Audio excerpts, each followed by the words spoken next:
സർവലോകനാഥന് സർവസ്തുതിയും. അള്ളാഹുവിൻ്റെ വിധിവിലക്കുകൾ ജീവിതത്തിൽ ഉടനീളം പാലിക്കാൻ എല്ലാവരും പരമാവധി ശ്രമിക്കണേ എന്ന് എന്നോടെന്ന പോലെ നിങ്ങളോടും ഉപദേശിക്കുന്നു. അള്ളാഹുവിൻ്റെ ഭൂമിയിൽ നിന്ന് നമ്മളൊക്കെ മടങ്ങിപ്പോകുമ്പോൾ മുസ്ലിം അല്ലാത്ത അവസ്ഥയിൽ മടങ്ങിയേക്കാവുന്ന വലിയ അപകടത്തിൽ നിന്ന് എല്ലാവരും ജാഗ്രത പാലിക്കണം എന്നുകൂടെ ഉണർത്തുന്നു. അള്ളാഹുവിൻ്റെ അപാരമായ കാരുണ്യത്താൽ ഹജ്ജ് പഠന ക്ലാസ്സിൻ്റെ 7ാമത്തെ ക്ലാസ്സിലാണ് നമ്മളുള്ളത്. ഇന്ന് മിന നൽകുന്ന പാഠം എന്നതാണ് വിഷയം. അത് നന്നായി പറയാൻ എനിക്കും അതേ അർത്ഥത്തിൽ മനസ്സിലാക്കാൻ നിങ്ങൾക്കും അള്ളാഹു തൗഫീഖ് നൽകി അനുഗ്രഹിക്കുമാറാവട്ടെ. ഹജ്ജ് കർമ്മത്തിൽ ഒഴിച്ചുകൂടാനാവാത്ത ഒന്നാണ് മിനയിൽ താമസിക്കണം എന്നത്. സ്റ്റേ അറ്റ് മിന. മിനയിൽ കുറച്ച് ദിവസങ്ങൾ നിങ്ങൾ താമസിക്കണം. ഹജ്ജിൻ്റെ കർമ്മമായി മിനയിൽ താമസിക്കണം എന്ന് നമ്മെ പഠിപ്പിക്കുന്ന ആയത്താണ് അൽ ബഖറയിലെ 203-ാമത്തെ വചനം. എല്ലാവരും അത് പഠിക്കാൻ ശ്രമിക്കണം. അതിങ്ങനെയാണ്: വദ്കുറുല്ലാഹ ഫീ അയ്യാമിൻ മഅ്ദൂദാത് ഫമൻ തഅജ്ജല ഫീ യൗമൈനി ഫലാ ഇസ്മ അലൈഹി വമൻ തഅഖറ വലാ ഇസ്മ അലൈഹി ലമൻ ഇത്തഖാ വത്തഖുല്ലാഹ വഅലമൂ അന്നകും ഇലൈഹി തുഹ്ശറൂൻ. വദ്കുറുല്ലാഹ, പടച്ചവനെ നിങ്ങൾ നന്നായി ഓർക്കണം. ഫി അയ്യാമിൻ മഅ്ദൂദാത്, എണ്ണപ്പെട്ട ചിട്ടപ്പെടുത്തിയ ദിനങ്ങളിൽ. മിനയിലെ താമസത്തെക്കുറിച്ചാണ് പറയുന്നത്. ഫമൻ തഅജ്ജല ഫീ യൗമൈൻ, 2 ദിവസം മാത്രം താമസിച്ച് ധൃതിപ്പെട്ട് പോകേണ്ടി വന്നാൽ ഫലാ ഇസ്മ അലൈഹി, അത് കുറ്റകരമാകുന്നില്ല. വമൻ തഅഖറ, ഇനി ഒരാൾ അധികം ഒരു ദിവസം അവിടെ തങ്ങി എന്നതുകൊണ്ടും വലാ ഇസ്മ അലൈഹി, അതും കുറ്റകരമാകുന്നില്ല എന്നതാണ്. നിങ്ങൾ ആലോചിച്ച് നോക്കൂ. മക്ക നഗരത്തിൻ്റെ പടിഞ്ഞാറ് ഭാഗത്തായി 7 കിലോമീറ്റർ അകലത്തിൽ ഹറമിൻ്റെ ഭാഗമായ ഒരു പ്രദേശമാണ് മിന.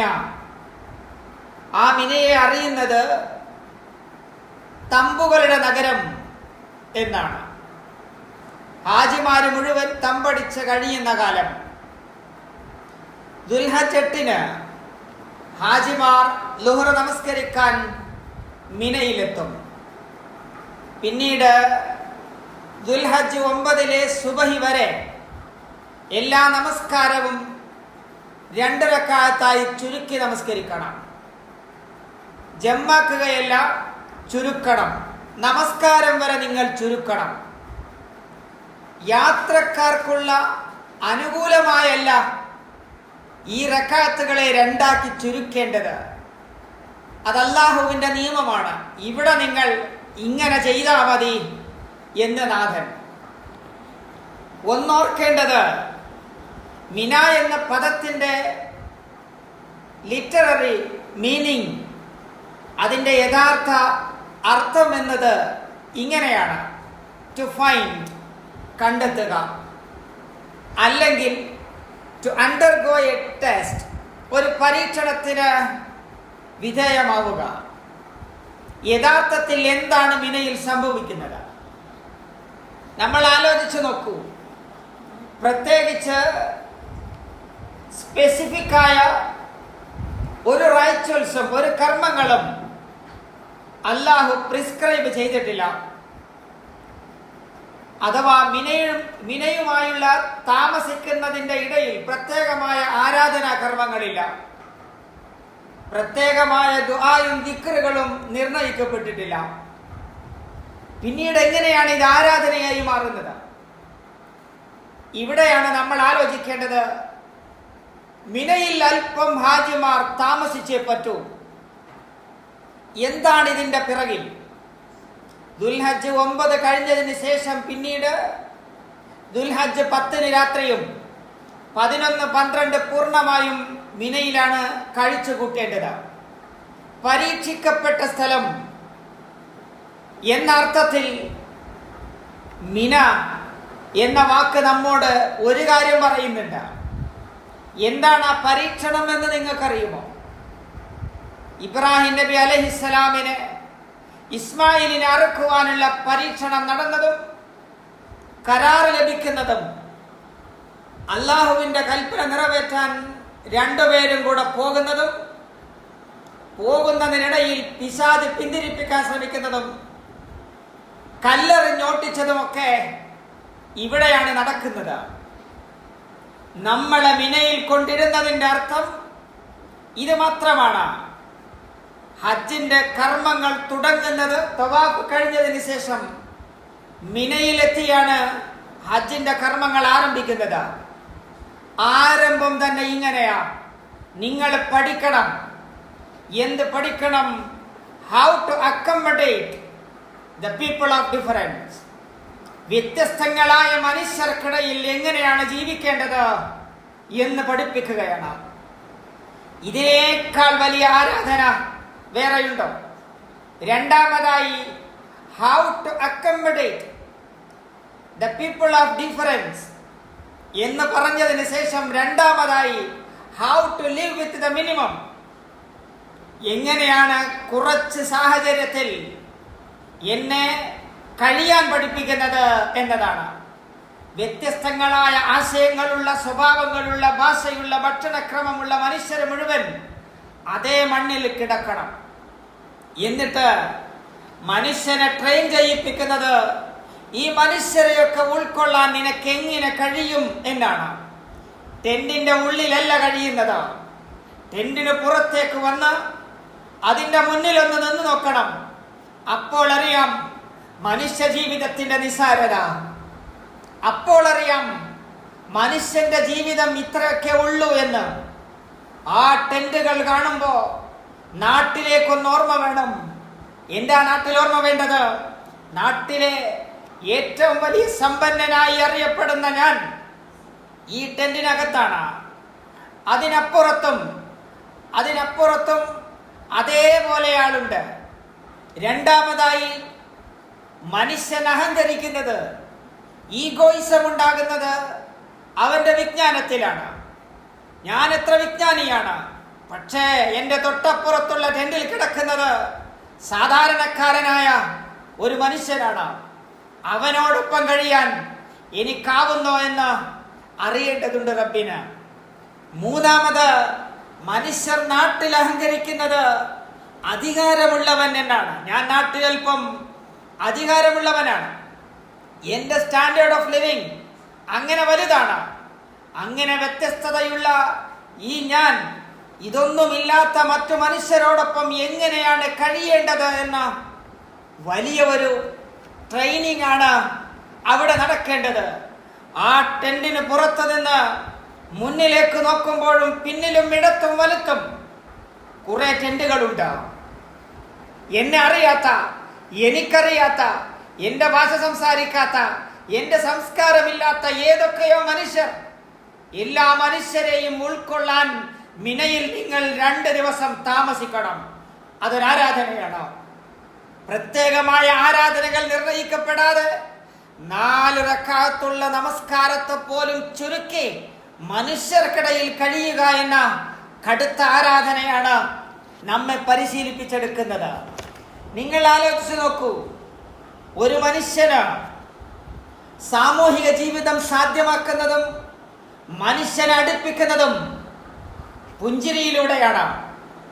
അതെ, മിനായുടെ ടെന്റുകളിൽ നിന്ന് പരസ്പരം പുഞ്ചിരികൾ കൈമാറണം. ഉള്ളിലേക്ക് ഒതുങ്ങി നിൽക്കുകയല്ല ചെയ്യേണ്ടത്. എന്നെ അറിയാത്ത മനുഷ്യനോട് ചിരിക്കാൻ കഴിയാത്തവർ, എന്നേക്കാൾ ഗ്രേഡ് കുറഞ്ഞ മനുഷ്യനോട് ചിരിക്കാൻ കഴിയാത്തവർ, ആളുകൾക്കനുസരിച്ച് ചിരിയുടെ രൂപവും ഭാവവും മാറ്റുന്നവർ. എൻ്റെ ഇഷ്ടക്കാരനെ കാണുമ്പോൾ മുഴുവൻ പല്ലുകളും പുറത്തു വന്ന് നന്നായി പുഞ്ചിരിക്കുകയും എനിക്കിഷ്ടപ്പെടാത്തവനെ കാണുമ്പോൾ ചിരിക്കാൻ കഴിയാതാവുകയും ചെയ്യലല്ല മിനയിൽ നടക്കേണ്ടത്. പുഞ്ചിരിച്ചുകൊണ്ട് മിനയിൽ നിങ്ങൾ ഉണ്ടാവണം.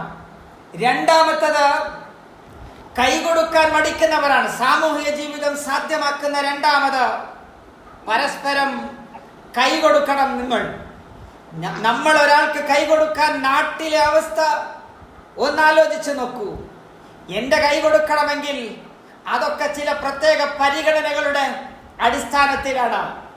എൻ്റെ കൈ കൊടുക്കണമെങ്കിൽ, മറ്റൊരാളിലേക്ക് നീളണമെങ്കിൽ അതിച്ചിരി പാടാണ്.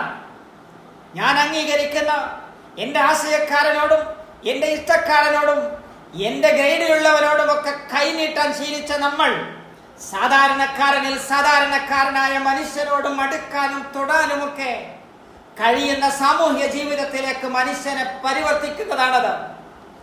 സ്നേഹത്തോടെ തോളിൽ കൈവെക്കുമ്പോൾ അതെ കണ്ടെത്തലാണ്. മിന എന്ന പദത്തിനർത്ഥം കണ്ടെത്തലാണ്. എന്നെ തന്നെ ഞാൻ കണ്ടെത്തുകയാണ്. സ്നേഹത്തോടെ തോളിൽ ഒന്ന് കൈവെക്കുമ്പോ എന്റെ സ്നേഹം മറ്റൊരാളെ അറിയിക്കാൻ വേണ്ടി തോളിലൊന്ന് കൈവെക്കുമ്പോ ഷോൾഡർ ഇങ്ങനെ പൊക്കി എന്റെ അസ്വസ്ഥത പ്രകടിപ്പിക്കുന്ന ഞാനും നിങ്ങളും മിനായിൽ എന്താണ് ഞാൻ ചെയ്യുന്നത് എന്ന് എന്നെ തന്നെ ഒന്ന് കണ്ടെത്തണം.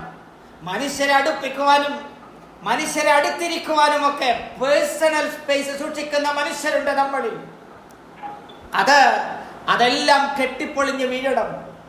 എല്ലാം പൊളിഞ്ഞ് പാളിസാകണം. എൻ്റെ എല്ലാ ഈഗോയിസവും എൻ്റെ എല്ലാ അഹങ്കാരവും പൊട്ടിപ്പൊളിഞ്ഞ് പാളിസായി അല്ലാഹുവിൻ്റെ അടിമകളെല്ലാം തുല്യരാണെന്നും എനിക്ക് ഉൾക്കൊള്ളാൻ കഴിയാത്തവരായി ഒരാളുമില്ലെന്ന് ആ അവസ്ഥയിലേക്ക് മനുഷ്യൻ എത്തപ്പെടേണ്ടതുണ്ട്. ഇനി നമ്മൾ അറിയുമോ, മിനയിലെ താമസത്തിലാണ് എൻ്റെ എല്ലാ ശീലങ്ങളും മാറേണ്ടത്. നമ്മളൊക്കെ ശീലിച്ചൊരു ശീലമുണ്ട്. ഒരു കട്ടൻ ചായ എങ്ങാനും രാവിലെ എണീച്ച ഉടനെ ഭാര്യയുടെ കയ്യിൽ നിന്ന് കിട്ടിയിട്ടില്ല എങ്കിൽ എല്ലാ സ്വഭാവവും മാറുന്ന നമ്മൾ, അത് കിട്ടിയിട്ടില്ലെങ്കിൽ എൻ്റെ തനിനിറം കാണുന്ന നമ്മളില്ലേ, എല്ലാ ശീലവും പൊട്ടണം, എല്ലാ ശീലവും പൊട്ടിക്കിട്ടണം. ഇതൊന്നും ഇതിനകത്ത് നടക്കൂല. ഇനി ആ ടെന്റിൽ കഴിയുമ്പോഴാണ് മറ്റൊരാളെ പരിഗണിക്കാൻ കഴിയേണ്ടത്. മറ്റൊരാളെ പരിഗണിക്കാൻ കഴിയണം. എൻ്റെ കാര്യത്തെക്കാൾ എനിക്ക് വലുത് മറ്റുള്ളവരേതാണെന്ന് സ്വയം പഠിക്കുന്നത്. നമ്മളൊക്കെ വീട്ടിൽ കഴിഞ്ഞപ്പോഴേ എൻ്റെ ബാത്റൂമും എൻ്റെ കിടക്കയും എൻ്റെ പാത്രവും എൻ്റെ ഡൈനിങ് ടേബിളും സ്വന്തം ബാത്റൂമിൽ വരെ മറ്റൊരാൾക്ക് കൊടുക്കാത്ത, അതിഷ്ടപ്പെടാത്ത ആളുകൾ നമ്മളിൽ പലരുമുണ്ട്. സാമൂഹിക ജീവിതത്തിന് തടസ്സമാകുന്ന കുറെ കാര്യങ്ങളാണത്. ഇവിടെ ആ ടെന്റിൽ ഒരു ബാത്റൂമേ ഉണ്ടാവുള്ളൂ. ആ ബാത്റൂമിനകത്ത് രണ്ടുപേർക്ക് ഒരേ സമയം വരുമ്പോ ഇത്രമേൽ വേണ്ടപ്പെട്ടതായിട്ടും അബ്ദുൽ ജമാല് അതൊന്ന് ഓഫാക്കോ. അബ്ദുൽ ജമാൽ ഒന്ന് മ്യൂട്ടാക്കോ. നമ്മളൊക്കെ വീട്ടിൽ എല്ലാം ഒറ്റക്കൊറ്റക്ക് ശീലിച്ചവരാണ്. ഇതെല്ലാം മാറിയിട്ട് മറ്റുള്ളവരെ പരിഗണിക്കാൻ നമ്മെ ശീലിപ്പിക്കുന്ന ഇടങ്ങളാണ്. ഇനി നമ്മൾ അറിയണം, മനുഷ്യനൊരു പ്രകൃതിയുണ്ട്. പ്രത്യേകിച്ച് മിനയിലെ താമസം ആധുനിക മനുഷ്യരായ നമ്മളോട് ഒരുപാട് കാര്യങ്ങൾ പറയാതെ പറയുന്നുണ്ട്. അതിലൊന്നാമത്തത്, ഉടലിന്റെ ആഗ്രഹത്തിലേക്ക് മാറിയ മനുഷ്യരാണ് നമ്മൾ. എല്ലാം തികഞ്ഞു എന്ന് വിചാരിക്കുന്ന ഞാനും നിങ്ങളും, ഞാനും എൻ്റെ വീടും ആ വീടിന്റെ മതിലും അതിനകത്തുള്ള ആളുകളും അവരുടെ സൗകര്യങ്ങളും മാത്രമേ പരിഗണിക്കുന്നുള്ളൂ. അതിനപ്പുറത്ത് നീണ്ടു നിൽക്കുന്ന സമൂഹത്തിലേക്ക് എൻ്റെ കാഴ്ച പോയിട്ടില്ല എങ്കിൽ മിനയിൽ താമസിക്കുമ്പോൾ ഇടറും കാൽപാദങ്ങൾ എന്ന് നമ്മൾ ഓർക്കണം. ഉറപ്പാണ്, നമ്മൾ പോകുന്ന നാട് ഗോഡ്സ് ഓൺ കൺട്രി എന്നല്ലേ പറയുന്നത്. ബിലാദുല്ല എന്നാണ് കേരളത്തിൻ്റെ പേര്, അഥവാ സ്വർഗത്തിൻ്റെ ദൈവത്തിൻ്റെ സ്വന്തം നാടാണത്. ഈ സ്വർഗത്തിൻ്റെ സ്വന്തം നാട് എന്ന് പറയാൻ ഒരുപാട് കാരണങ്ങളുണ്ട്. എല്ലാ അനുഗ്രഹങ്ങളും നിറഞ്ഞു കിട്ടിയവരാണ് നമ്മൾ. നമ്മളുടെ വീടിനകത്ത് ഇത് പറയാതിരിക്കാൻ വയ്യ. മിനയും നമ്മുടെ വീടും തമ്മിൽ ഒരു കണക്ഷൻ ഉണ്ടാവണം. എന്താണ് ആ കണക്ഷൻ എന്നറിയുമോ? നമ്മളുടെ വീടിനകത്ത് സാമൂഹിക ജീവിതം തടസ്സപ്പെടുന്ന സംസ്കാരം വേരുപിടിച്ചിട്ടുണ്ട്. ഉറപ്പാണ്. ആ സംസ്കാരത്തെയും ആ ഹാബിറ്റിനെയും ഒക്കെ പൊളിച്ചെഴുതാൻ ഇനിയും നമുക്ക് സമയമുണ്ട്. നിങ്ങൾ ആലോചിച്ച് നോക്കൂ. നമ്മുടെ വീട്ടിന് ഒരു സംസ്കാരമുണ്ട്.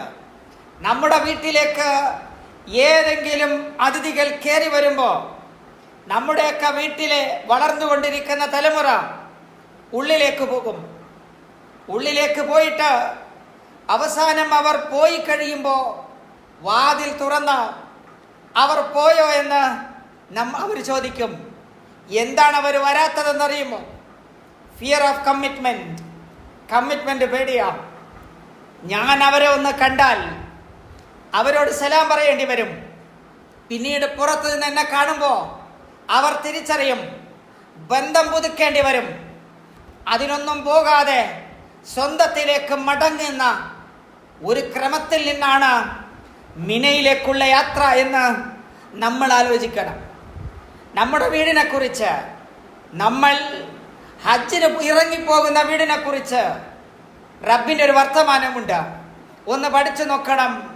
സൂറത്തുൽ അൻകബൂത്തിലെ 42-ാമത്തെ വചനം ആധുനിക മനുഷ്യന്റെ വീടിനെ കുറിച്ചാണ് പറയുന്നത്. ആധുനിക മനുഷ്യന്റെ വീടിനെ കുറിച്ച് അള്ളാഹു കളിയാക്കുന്ന ഒരവസ്ഥയാണത്. അഥവാ സാമൂഹിക ജീവിതം ഒട്ടുമില്ലാത്ത ഒരു കുടുംബ വ്യവസ്ഥയിലാണ് നമ്മളൊക്കെ ഉള്ളത്. എന്താണതെന്നറിയുമോ? അല്ല പറയാ, പടച്ചവൻ അനുസരിക്കാത്ത, അള്ളാഹുവിൻ്റെ നിയമം വീട്ടിൽ പാലിക്കാത്ത വീട്ടിൻ്റെ ഉദാഹരണം അത് ഒരു എട്ടുകാലിയുടെ വീട് പോലെയാ. Spider home. എട്ടുകാലിയുടെ വീടാണത്. നിങ്ങളറിയുമോ എന്താണ് എട്ടുകാലിയെ ആധുനിക മനുഷ്യനോട് ഉപമിക്കാൻ കാര്യം എന്നറിയോ? എട്ടുകാലിക്ക് ഒരു സ്വഭാവമുണ്ട്. രാവും പകലും വീട് വെക്കാനല്ലാതെ എട്ടുകാലിക്കറിയില്ല. ജീവിതത്തിൽ ഏറ്റവും കൂടുതൽ ശ്രദ്ധിച്ചതും ആലോചിച്ചതും ഒരു വീടിനെ കുറിച്ച്. ആയുസ് മുഴുവൻ കഠിനാധ്വാനം ചെയ്യുന്നത് വീട് വെക്കാനല്ലാതെ വേറൊന്നിനും അറിയാത്ത ഒരു ജീവിയാണ് ഈ എട്ടുകാലി എന്ന് പറയുന്നത്. എട്ടുകാലിയുടെ സയൻസ് പറയുന്നത് ഒരു ചെറിയ എട്ടുകാലി അതിൻ്റെ ജീവിതത്തിൽ മരിക്കുന്നതിന് മുമ്പ് 10,000-കണക്കിന് വീട് വെക്കും. 10,000 ഹോംസ്. ഒരിക്കലുണ്ടാക്കിയ അതേ സ്ട്രക്ചറിൽ രണ്ടാമതൊന്ന് ആവർത്തിക്കാത്ത അത്രയും വലിയ വൈദഗ്ധ്യം. വീട് വെച്ചതിന് ശേഷം എട്ടുകാലി ഇങ്ങനെ ആടാൻ തുടങ്ങും. എട്ടുകാലി വീട് വെച്ചതിന് ശേഷം ഇരിക്കാറില്ല, ആടലാണ് പതിവ്. ഇതുപോലെയാണ് അത്ര മനുഷ്യർ. എന്നിട്ട് അല്ല കളിയാക്കണുണ്ട്. വീടൊക്കെ ഇങ്ങനെ ഉണ്ടാക്കിയിട്ടേ ഈ വീട്ടിന്റെ ഉടമസ്ഥനായ എട്ടുകാലി അതിന്റെ നടുകിലിരുന്നിങ്ങനെ ആടാൻ തുടങ്ങും. ആടുന്നത് എന്തിനാണെന്നറിയുമോ? അവന്റെ മനസ്സിന്റെ അഹങ്കാരമാണ്. ഈ നാട്ടിലെ ഏറ്റവും വലിയ വീട് എന്റേതല്ലാതെ വേറെ ആർക്കുണ്ട്? ഇത്രയും മനോഹരമായ വീട് വേറെ എനിക്കല്ലാതെ വേറെ ആർക്കാണുള്ളത്? ഇങ്ങനെ തന്നെയാണ് ഞാനും നിങ്ങളും. വീട് വെച്ചതിന് ശേഷം പിന്നീട് കമ്പാരിസണായി. ഈ നാട്ടിലെ ഏറ്റവും വലിയ വീട് അതെൻ്റേത് തന്നെ. ഏറ്റവും കൂടുതൽ ബെഡ്റൂമുകളുള്ള, പാർക്കിംഗ് സ്പേസുള്ള, ക്യാബിൻ്റെ കിച്ചണുള്ള, വിശാലമായ ബാത്റൂമുള്ള ഒരു വീട് ഈ നാട്ടിലെ എൻ്റേതു തന്നെ എന്ന്. പക്ഷേ അല്ല പറയുന്നുണ്ട്, ഈ എട്ടുകാലിക്ക് മാത്രം അറിയില്ല, ഈ മണ്ടന് മാത്രം അറിയില്ല. ഈ ഭൂമി ലോകത്തെ ഏറ്റവും ദൗർബല്യം പിടിച്ച വീട് അവന്റെ വീടാണെന്ന് ഈ എട്ടുകാലിക്ക് മാത്രം അറിയില്ലെന്ന. എന്താണത് പറയാൻ കാര്യം? ഇനി നമ്മളെ കുറിച്ച് ആലോചിച്ചു നോക്കൂ. നമ്മുടെ വീടിൻ്റെയും അങ്ങനെ തന്നെ അതിനകത്ത് ഒരു ദൗർബല്യമുണ്ട്, വല്ലാത്ത ദൗർബല്യം. സാമൂഹിക ജീവിതം സാധ്യമാകാത്ത ജീവിതം. നമ്മളൊക്കെ വീട് വെക്കുമ്പോൾ ഒരു തെറ്റ് ചെയ്യാറുണ്ട്. എന്താണെന്നറിയുമോ? ഒരു മനുഷ്യന്റെ വീട് നിർമ്മാണത്തിന്റെ ഘട്ടങ്ങളിൽ ഏറ്റവും സന്തോഷം പകരുന്നത് അതിന് ബേസ്മെന്റ് ഇടുമ്പോഴാണ്, തറയിടുമ്പോഴാണ്. കയറ് കെട്ടി നൂല് വെച്ച് പിടിച്ച് ആണിയടിച്ച് നിർത്തുമ്പോൾ വീട്ടിലെ എട്ടും പൊട്ടും തിരിയാത്ത കൊച്ചു കുഞ്ഞുങ്ങളെ വരെ അവിടേക്ക് കൊണ്ടുവരും. എന്നിട്ട് പറയും, ഇത് നിന്റെ മുറിയാണ്, ഇത് നിന്റെ മുറിയാ. അന്ന് മനസ്സിലിട്ടതാണ് ഇതെന്റെ മുറിയാണെന്ന്. ഇനി ഇതിന്റെ ക്ലൈമാക്സ് നടക്കുന്നത് ഇതിന്റെ ഹൗസ് വാമിങ്ങിന്റെ തന്നെ. പാല് കാച്ചുമ്പോ ആ മുറിയിലേക്ക് ഒരു മുറിയിലേക്ക് മോനും ഒരു മുറിയിലേക്ക് മോളും കയറും. ഒരു വീട്ടിൽ 4 ആളുകൾ, 4 മുറികൾ, 4 ജീവിതങ്ങൾ അല്ലേ? 4 മുറിയും 4 ആളുകളും 4 ജീവിതവും. നിലകളിലായാണ് വീടുള്ളത്. താഴെ പണിയെടുക്കുന്ന വേലക്കാരിയായ ഉമ്മയും വാപ്പയും ഒക്കെ, മുകളിൽ താമസിക്കുന്ന മക്കൾ താഴെ ഇറങ്ങണമെങ്കിൽ ബെല്ലടിക്കണം. ബെല്ലടിച്ചിട്ടും അവര് താഴെ ഇറങ്ങാതെ വരുമ്പോ മോളിൽ കയറി വാതിൽ തട്ടണം. സാമൂഹിക ജീവിതം അസാധ്യം. സാമൂഹിക ജീവിതം അതിനകത്തില്ല. ആകെ നടക്കുന്നത് ഒരു ഹോട്ടലിന്റെ അവസ്ഥ മാത്രം. ഹോട്ടലിൽ 24 മണിക്കൂറും ഭക്ഷണം വിളമ്പും. ഒരാൾക്ക് ഒരു നേരം, മറ്റൊരാൾക്ക് വേറൊരു നേരം, വേറൊരാൾക്ക് വേറൊരു നേരം. 24 മണിക്കൂറും ഭക്ഷണം വിളമ്പുന്ന ഭക്ഷണശാലയല്ലാതെ രാത്രിയാകുമ്പോൾ 4 മുറികളിലേക്കും മനുഷ്യരിങ്ങനെ ഉറങ്ങാൻ പോകുന്ന ഹോട്ടലിന്റെ സംവിധാനമല്ലാതെ സാമൂഹിക ജീവിതം സാധിക്കാത്ത ഒരു കുടുംബ വ്യവസ്ഥ സൃഷ്ടിക്കപ്പെട്ടിരിക്കുന്നു. അങ്ങനെ ഓരോ മകനും മകൾക്കും ഓരോ മുറി നമ്മൾ അനുവദിച്ചു കൊടുത്തിട്ട് അവസാനം വീട്ടിലേക്ക് ഒരു അതിഥി വരുമ്പോൾ അത് മറ്റാരുമായിരിക്കില്ല, ഉമ്മുമ്മയായിരിക്കും. നമ്മുടെ ഉമ്മുമ്മയായിരിക്കും. മിക്ക വീടുകളിലും ഉമ്മുമ്മമാരെ കഴിയുന്നത് സെറ്റിയിലാണ് ഉറങ്ങുന്നത് എന്നത് ഒരു യാഥാർത്ഥ്യമാണ്. കാരണം മുറിയുടെ ഓണേഴ്സ് മക്കളാണ്. അവർക്ക് നമ്മൾ കൊടുത്തതാ. അവസാനം ഉമ്മയും വാപ്പയും നിർബന്ധിച്ച മൂത്ത മോനെ രണ്ടാമത്തെ മോന്റെ മുറിയിലാക്കി എന്ന് ധരിക്കുക. ഒരു ഗസ്റ്റ് വന്നപ്പോ, അദ്ദേഹം പോകാതെ വന്നപ്പോ, ഒരു ദിവസം തങ്ങേണ്ടി വന്നപ്പോ 2 മക്കളെയും കൂടെ ഒരു മുറിയിലേക്ക് ഇടുന്നു. ആ മുറിയിലേക്ക് ഇട്ടാൽ അന്ന് രാവിലെ, പിറ്റേ ദിവസം രാവിലെ അടുക്കളയിൽ നിൽക്കുന്ന ഉമ്മാനോട് പരാതി പറയാൻ 2 പേരും വരും. മൂത്തയാള് പറയും, ഞാൻ ഇന്നലെ ഉറങ്ങിയിട്ടില്ലെന്ന്. രണ്ടാമത്തോൻ പറയാ, ഞാനും ഉറങ്ങിയില്ലെന്ന്. ഉമ്മ അന്വേഷിക്കും, അല്ല മക്കളെ, നിങ്ങൾക്ക് ഉറക്കം വരാതിരിക്കാൻ അല്ലെങ്കിൽ നിങ്ങളുടെ ഉറക്കം തടസ്സപ്പെടുത്തിയത് എന്താണ് എന്ന് ചോദിക്കുമ്പോ മക്കള് പറയാ, ഇക്കാക്കാന്റെ ജ്യേഷ്ഠന്റെ കാല് ദേഹത്ത് തട്ടിയത് കൊണ്ട് എനിക്കുറങ്ങാൻ പറ്റിയില്ലെന്ന്. അല്ലേ? സാമൂഹ്യ ജീവിതം സാധിക്കുന്നില്ല. മനുഷ്യരെ അടുപ്പിക്കാൻ നമുക്ക് സാധിക്കുന്നില്ല. ഹജ്ജിന് പോകുന്നവരിൽ വയസ്സായവരുണ്ടാകുമെന്ന് ഞാൻ ധരിക്കുന്നു. കുറെ പേര് വയസ്സായ ആളുകളായിരിക്കും. നിങ്ങൾ അറിയണം, നിങ്ങളുടെ വീടുകളിൽ ഒരു മുറിയിൽ 2 കട്ടിലിട്ടാണ് ഭാര്യയും ഭർത്താവും കിടക്കുന്നതെങ്കിൽ മിന നിങ്ങൾക്ക് പാഠം നൽകുന്നില്ല. ഉറപ്പാണ്. 2 മുറിയിലാണ് ഉറങ്ങുന്നതെങ്കിൽ മിന നിങ്ങൾക്ക് ഒരു പാഠവും നൽകുന്നില്ല. മനുഷ്യരെ അടുപ്പിക്കുവാനും മനുഷ്യരെ ചേർത്ത് നിർത്തുവാനും സാമൂഹ്യ ജീവിതം സാധിക്കാനുമാണ് മിനയിൽ താമസിച്ചേ പറ്റൂ. നമസ്കാരം വേണമെങ്കിൽ ചുരുക്കിക്കോ, പക്ഷേ പഠിക്ക് എങ്ങനെയാണ് മനുഷ്യരോടൊപ്പം കഴിയേണ്ടത് എന്ന് ശീലിപ്പിക്കുന്നത്. അതാണ് ഉടലിന്റെ ആഗ്രഹത്തിലേക്ക് മാറിയ മനുഷ്യനെ മനുഷ്യരോടൊപ്പം ജീവിക്കാൻ അവനെ പ്രാപ്തമാക്കുന്ന വല്ലാത്ത ട്രെയിനിങ് ആണ് ഈ മിന എന്ന് പറയുന്നത്. സോഷ്യലി ഹാൻഡിക്യാപ്ഡ് ആയ മനുഷ്യർക്ക് മിനയിൽ താമസിക്കുമ്പോൾ കാലിടറും എന്ന് മനസ്സിലാക്കണം. സൊസൈറ്റിയിൽ എല്ലാ മനുഷ്യരോടും വർത്തമാനം പറഞ്ഞും ചിരിച്ചും കൈകൊടുത്തും നടക്കുന്ന ഒരു മനുഷ്യനായി നമ്മൾ ഉണ്ടാവണം. അഥവാ ഇസ്ലാമിന്റെ ശീലമനുസരിച്ച് 2 പേര് പരസ്പരം കാണുമ്പോൾ സലാം പറയാത്ത, കാര്യങ്ങൾ അന്വേഷിക്കാത്ത മനുഷ്യൻ സോഷ്യലി ഹാൻഡിക്യാപ്ഡ് ആണ്. മലബാറിലുള്ള ആളുകൾക്കറിയാം, നേരം വെളുക്കുമ്പോ കുളിക്കാൻ വേണ്ടി തൊട്ടടുത്തുള്ള തോട്ടിലേക്ക് പോകുമ്പോ അയാൾ തലയിൽ എണ്ണ തേച്ചിട്ട് എണ്ണ നെറ്റിയിലൂടെ താഴോട്ട് വരുന്നുണ്ട്. പിന്നെയോ കുളിക്കാനുള്ള സോപ്പ് അതൊരു ബോക്സിലാക്കി കയ്യിൽ പിടിച്ചിട്ടുണ്ട്. തോർത്ത് മുണ്ട് ഈ തോളിലിട്ടിട്ടുണ്ട്. അതോടൊപ്പം തേക്കുവാനുള്ള ചകിരി ഇങ്ങനെ മറുകയിലും പിടിച്ചിട്ടുണ്ട്.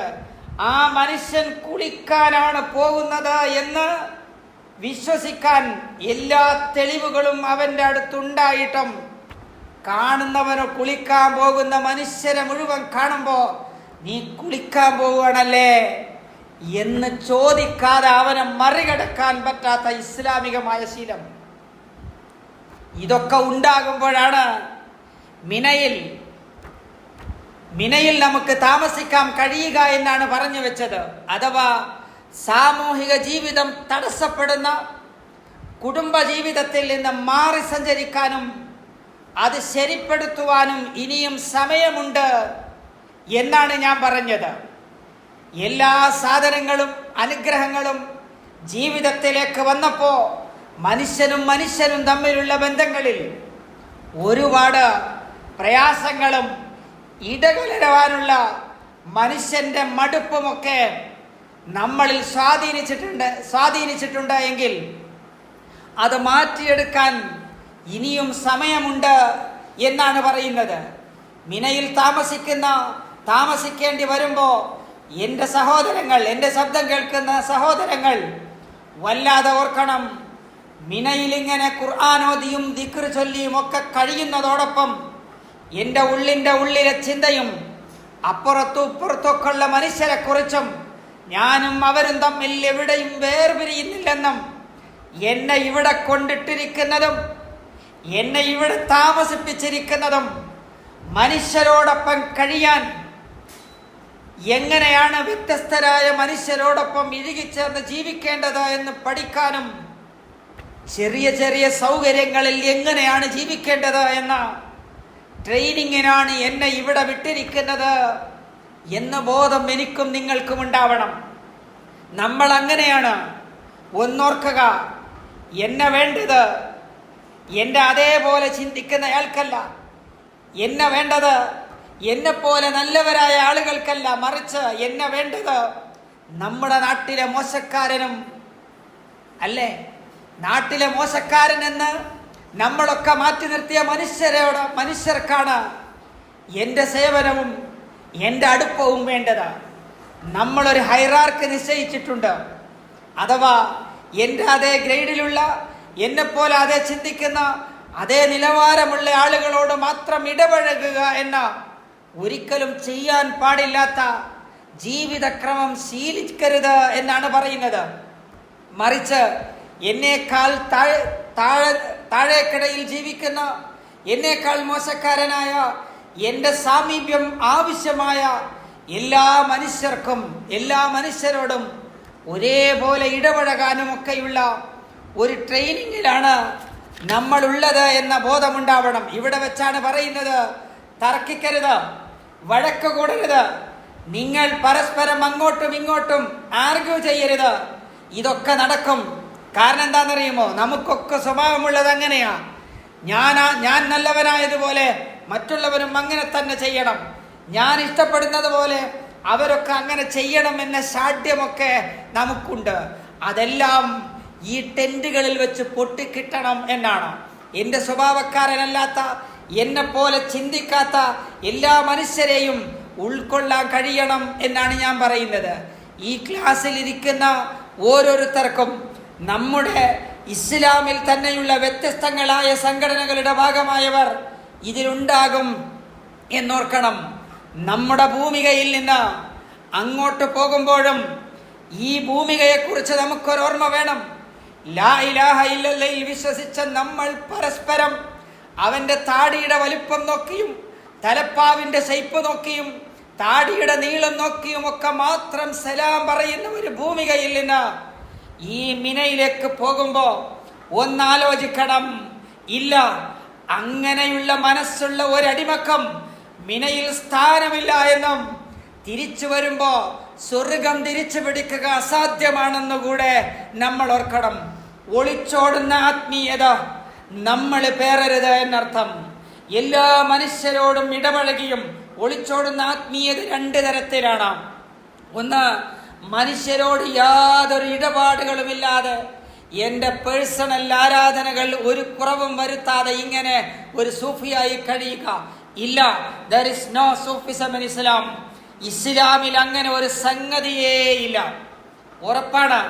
പിന്നെയോ, ലാ ഇലാഹ ഇല്ലല്ലാഹ് പറയുന്ന മനുഷ്യരെ തട്ടുകളിലാക്കി കണ്ട് എൻ്റെ സഹകരണവും എൻ്റെ സലാം പറച്ചിലുമൊക്കെ എൻ്റെ അതേ ആദർശത്തിലുള്ള മനുഷ്യനോടായി കാണുന്ന ഒരാളും മിനയെ കളങ്കപ്പെടുത്തരുത് എന്നാണ് പറയുന്നത്. ഇതെല്ലാം ഇല്ലാണ്ടായി പടച്ച തമ്പുരാന്റെ സ്വർഗം എല്ലാവർക്കും ഉള്ളതാണ്. എല്ലാവർക്കുമുള്ളതാണ് പടച്ച തമ്പുരാന്റെ സ്വർഗം. അതിന്റെ ഓണർഷിപ്പ് അല്ലാന്റെ കയ്യില. ആർക്ക് കൊടുക്കണം എന്ന തീരുമാനം റബ്ബിൻ്റെതാ. നമ്മുടെ നാട്ടിൽ നിന്ന് സ്വർഗത്തിലേക്ക് പോകുന്നവർക്ക് സർട്ടിഫിക്കറ്റ് കൊടുക്കുന്ന പണി നമ്മൾ ഏറ്റെടുക്കരുത്. ഈ മിനയുടെ മണ്ണിൽ നമ്മളൊത്തുകൂടിയതുപോലെ നാളെ സ്വർഗത്തിലും ഒരു കുടിലെങ്കിലും കെട്ടിക്കഴിയണം. അവിടെയാണ് മിന നൽകുന്നത്. സ്വർഗത്തിലെ ഫിർദൗസിൽ ഒരു വലിയ കൊട്ടാരം എൻ്റെ റബ്ബെനിക്ക് അനുവദിച്ചു തന്നില്ലെങ്കിലും സ്വർഗത്തിന്റെ ഗേറ്റ് കടന്ന ഇതുപോലെ ഒരു കൂരയിൽ ഒരു ചെറിയ കുടിൽ വെച്ചെങ്കിലും സ്വർഗത്തിൽ കഴിയാൻ ഇടം കിട്ടണമെങ്കിൽ മനുഷ്യരോടൊപ്പം ജീവിക്കണം. ഇസ്ലാമിന്റെ കോർ തന്നെ, അതിന്റെ അന്തസത്ത തന്നെ, അതിന്റെ ഹോൾ എസൻസ് തന്നെ സോഷ്യൽ ലൈഫാണ്. മനുഷ്യരോട് ഇടപഴകിയാണ്. പടച്ച തമ്പുരാൻ ഇണങ്ങുകയും ഇണക്കുകയും ചെയ്യുന്ന മനുഷ്യരുടെ കൂട്ടത്തിൽ നമ്മളെ എല്ലാവരെയും ഉൾപ്പെടുത്തി അനുഗ്രഹിക്കുമാറാവട്ടെ. മിനയിൽ കയറി 3 ദിവസത്തെ താമസത്തിന് ശേഷം ഒരു പുതിയ കുഞ്ഞായി, ഒരു കുഞ്ഞിന്റെ നിഷ്കളങ്കതയിലേക്ക് മാറി ബാക്കിയുള്ള കർമ്മങ്ങളെല്ലാം പൂർത്തീകരിക്കാൻ പടച്ചവൻ വിധി കൂട്ടട്ടെ.